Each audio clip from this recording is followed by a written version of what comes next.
A pena de prisão de Bolsonaro pode ser dura e olha, pode ser dura não só para ele, pode ter repercussões isso aí. Quem vai contar essa história pra gente é o Pedro Zambarda aqui no plantão do Meteoro.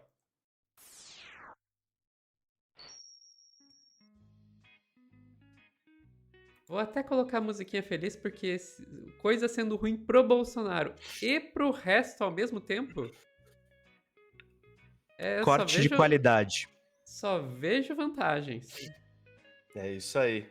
Olha só, gente, é uma análise do G1 e eu vou trazer também partes de uma reportagem da Piauí, mas eu tenho falado já para Ana, para Sofia, para a equipe toda, placar da condenação do Bolsonaro vai influenciar a possibilidade de recurso, Sofia. Lembra que eu falei sobre os Uhum. embargos? Pode ser que acabe tal. É pouco provável, mas pode ser que o julgamento possa acabar em setembro. Tá? Nem se arraste até outubro. Mas tem uma chance pequena de arrastar para outubro. Mas um dos embargos tá bem fora de cogitação de chegar, né? Trama golpista, placar de eventuais condenações influencia a possibilidade de recursos. Nesta semana, os 5 ministros da primeira turma do Supremo vão emitir sentenças sobre o ex-presidente Jair Bolsonaro e outros 7 réus. Placar de 5-0 ou de 3-2 em eventual condenação produz consequências diferentes. Vamos lá. Julgamento da ação penal contra o ex-presidente Jair Bolsonaro e outros 7 réus da trama golpista de 2022 pode ter impactos diferentes nas possibilidades de recurso. As opções dependem do placar de votação na primeira turma do Supremo Tribunal Federal. A análise será retomada nesta terça. Os ministros vão decidir se os acusados serão condenados ou absolvidos.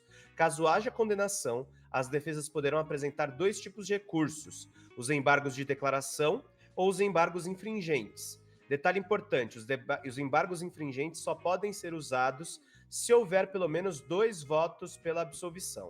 O que são esses embargos infringentes? É um recurso chamado embargo infringente, ficou conhecido no julgamento do Mensalão, e é permitido quando a decisão não é unânime, ou seja, quando não tem votos divergentes. O STF entende que o recurso só se justifica quando caracteriza divergente relevante, ao ponto de gerar uma dúvida razoável sobre o acerto da decisão.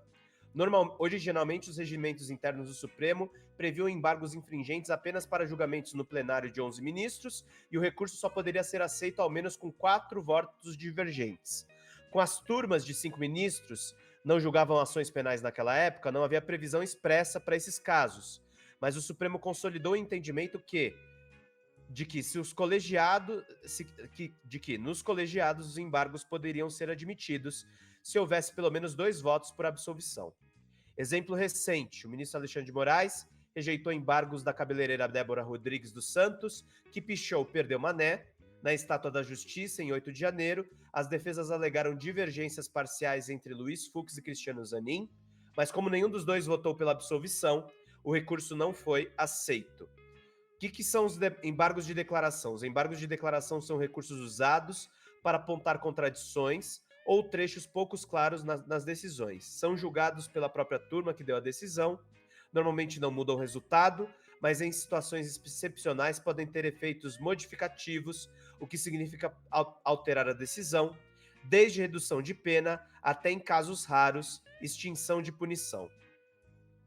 Por que o placar importa? Se todos os 5 ministros condenarem os réus, não cabem embargos infringentes. Se houver um voto por absolvição, também não. Mas se houver 2 votos por absolvição, abrem caminho para esse tipo de recurso.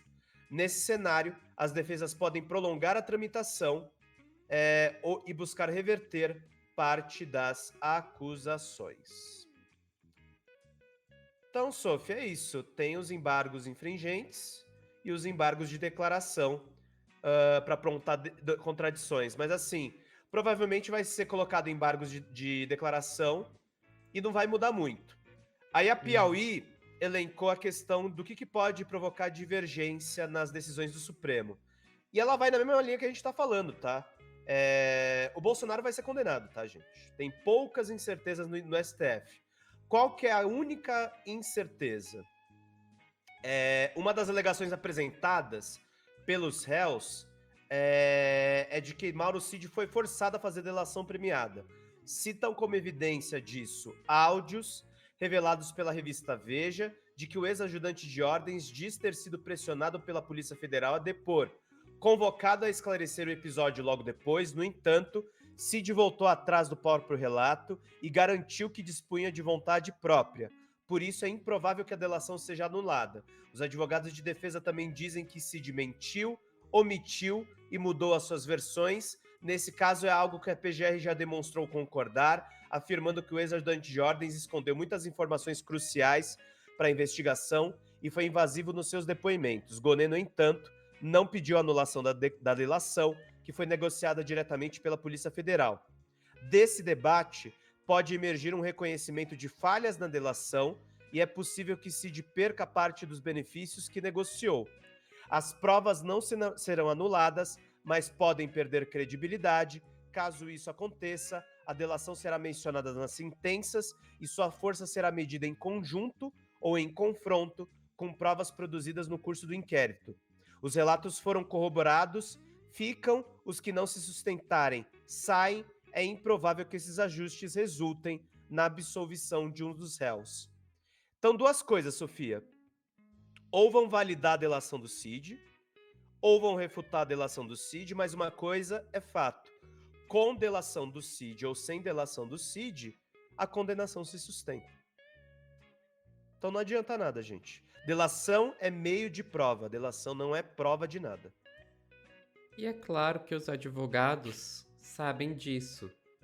E por que então que fica nessa insistência de querer tirar a delação, etc, etc, etc? Eu vejo duas explicações para isso. Uma, e elas não são mutuamente exclusivas.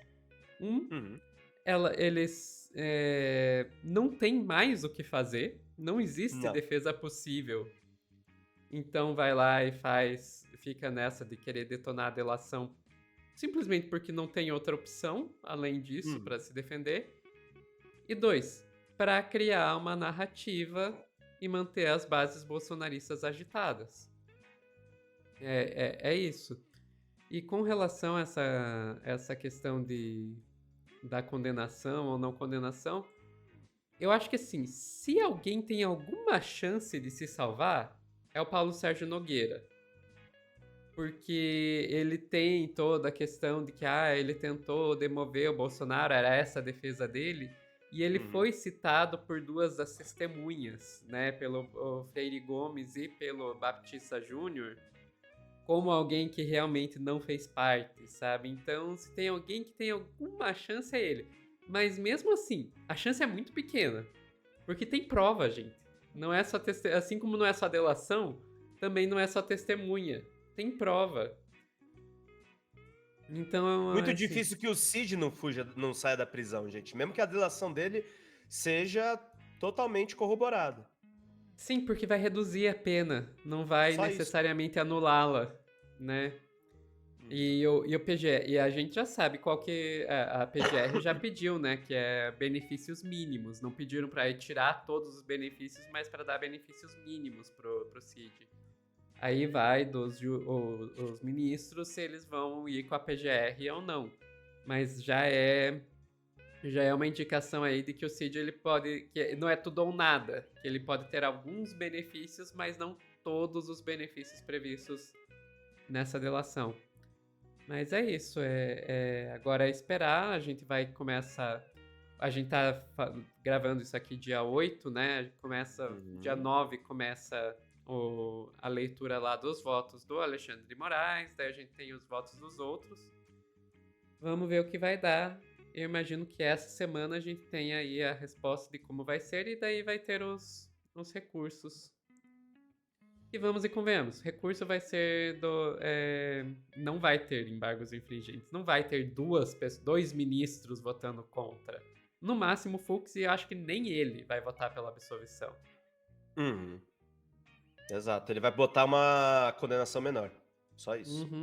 Vai ser na dosimetria. Enfim, ficamos por aqui, Pedro? Ficamos por aqui, minha querida Sophie. Pessoal que tá assistindo ao vivo, não saiam daí que a gente já volta a dar um tchauzinho pra vocês.